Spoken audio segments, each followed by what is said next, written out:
Compromisos fora de casa per a l'Espanyol B i el Juvenil A. L'equip de David Gallego juga davant l'Egea diumenge a les 12 i el de Moisés Hurtado s'enfronta al Girona a les 4. El femení, per la seva part, va perdre dimecres davant el Tenerife per 2-1.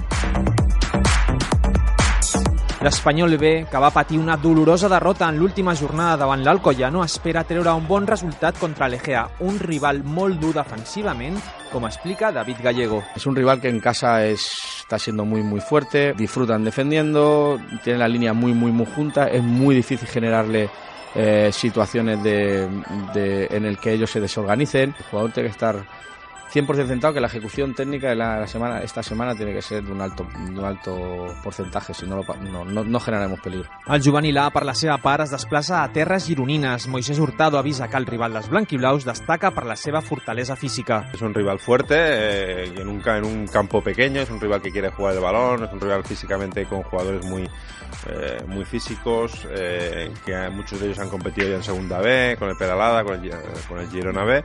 Un muy buen equipo, ¿no? Que aquí nos ganó y bueno, ahora después de ese partido yo creo que el equipo hubo un punto de inflexión y queremos que ahora mismo es un partido muy importante para nosotros, vital como todos los otros, y queremos sacarnos aquella espina, ¿no? de la derrota aquí en casa.